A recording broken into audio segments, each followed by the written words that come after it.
For reflection 2, I wanted to just do a video because I generally find it more natural just to be able to have this as a discussion. Thinking about sexuality, it's the section 4, think about sexuality across the lifespan. It's a very fascinating thing how inherently sexual humans are, and how often there's a rejection of that. These concepts that we've gone over from age development of literally babies have sexual tendencies where they like to touch their genitalia for pleasure sensations. Moving on, little kids like to show each other their genitalia because they think it's funny, but it's also just an exploration of being able to understand what's going on with each other. I have a memory of me and my sister in the tub early on, laughing at the fact that we just had different things, different genitalia, and that is an innocence that is kind of lost as we grow up due to normal social expectations, which is right and just. It's important to understand these sexual behaviors and sexual interests at these different ages so that we can then address them clinically. As a child who happens to be, let's say, a 5-year-old who happens to be squeezing their mom's breasts, that's within normal expectations. But a 12-year-old, 16-year-old, that's where it starts to become something that needs to be identified and talk to them about of what is considered normality within those spaces. Because if we don't explain these things, and that's where a psychoeducation becomes very, very important when it comes to sexuality across the lifespan. Because if we're not explaining these things to the children, then they are getting these explanations from their friends, from their peers, and oftentimes and later on, from porn. And a key thing with being a social worker is being a safe person to have those discussions with. As I noted in the previous paper, that one of my most enjoyable times as a social worker was providing that sex ed to displaced youth, where they just didn't have that sort of education to understand that a tampon is not going to take away their virginity, and that their virginity is a more social construct than it is any sort of physical construct.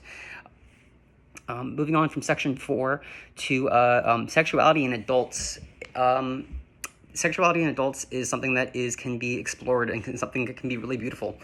The idea that we are set and bound to this heteronormativity within this patriarchal society, that things are supposed to be a man in power and a woman being submissive, is not really inherent to it. Doesn't really make sense to how humans actually are. As we grow up, we gain interest and we gain fascination with different humans, different human bodies, and that can be a lifelong process. That there can be people who discover their sexuality in their middle age to their old age. There's people who figure it out early on, and there's people who fit within the normalcy of heterosexuality, and that's what works for them. But with this being such a heteronormative society, it's a thing of, we don't have to abide by that, though. We can be branched out from that. And that's something to make an important note for our clients, that the expectation of heterosexuality doesn't have to be something that they have to live by. Despite this, though, parents, governments writing policy, there is still that built in place.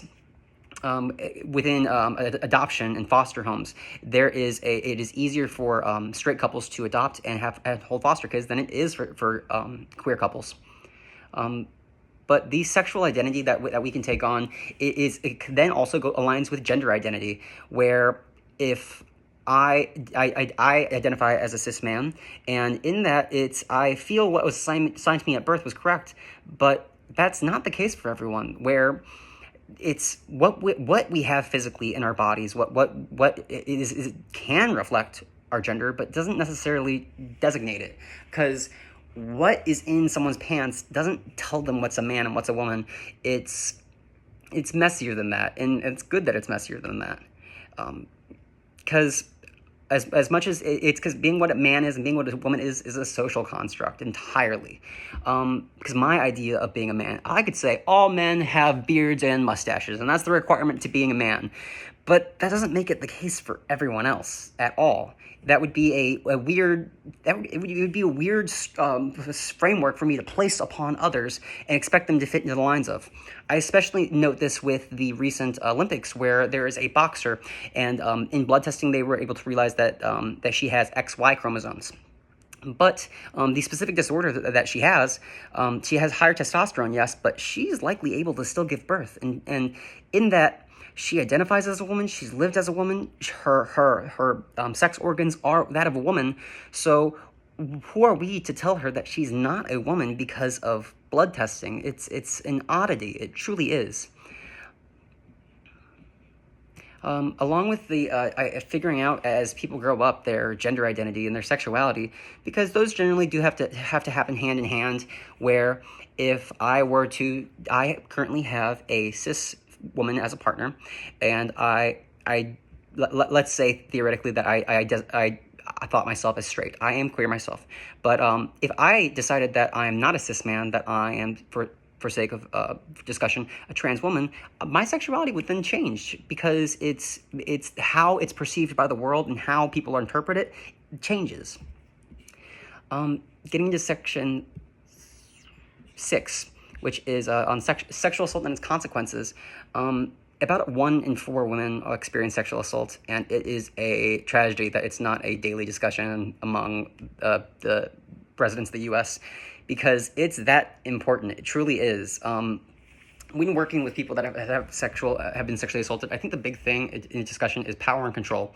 I worked as a domestic violence advocate for many years, and in that discussion of power and control, people who have been sexually assaulted lose that drastically. It's something that happens against their will, and it happens against their will in a way that they are not able to act in their own regard. When working with people that have been sexually assaulted, key concepts are focusing on what happened rather than what's wrong with the client, because the client didn't do anything wrong. It doesn't matter what someone dresses as or what someone wears. There's not a wrong way to have acted to get yourself sexually assaulted. It is purely the fault of the assaulter. Sharing control and direction in therapy can be critical as well, due to again, it's the loss of control that happens in sexual assault. So the making up for that is giving the client back that control, encouraging that control over the client's life. Oftentimes in discussions, I would encourage clients to be selfish, because that was often the point of I don't want to be selfish in discussing my experience. I don't want to be selfish in my needs, but you are allowed to be selfish for your own safety and for your own self-respect and self-awareness. Going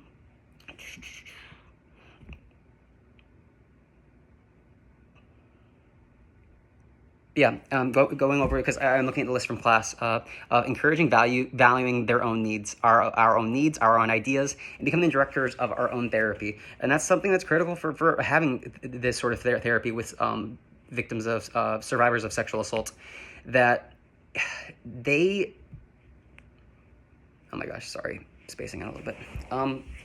There's a lot of loss of power, and to encourage that, we want people to take back control of their lives, whatever that looks like, whether that be their finances, whether that be their physical space, whatever it is. That's the factors that we need to encourage, because that freedom, that empowerment is going to be what pushes them forward. It's going to be what allows them to move past the sexual assault, because sexual assault doesn't have to be life-defining. It doesn't have to be the thing that makes someone who they are. They are who they are in spite of the sexual assault.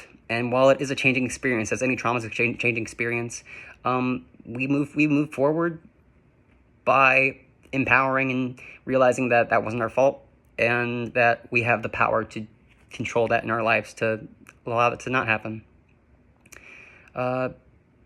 Cool. There's my reflection. I hope this wasn't too long. I love having these discussions of human sexuality because it's really important. And I find that the public discourse, especially I'm in Missouri, and Missouri has abstinence-only education. And with that abstinence-only education, kids are lacking in the support that they're provided. Kids are told about STIs and STDs and protective measures, but that doesn't cover healthy relationships. It doesn't cover how happiness is supposed to feel in a relationship. It doesn't cover how people aren't supposed to harm you. Thank you.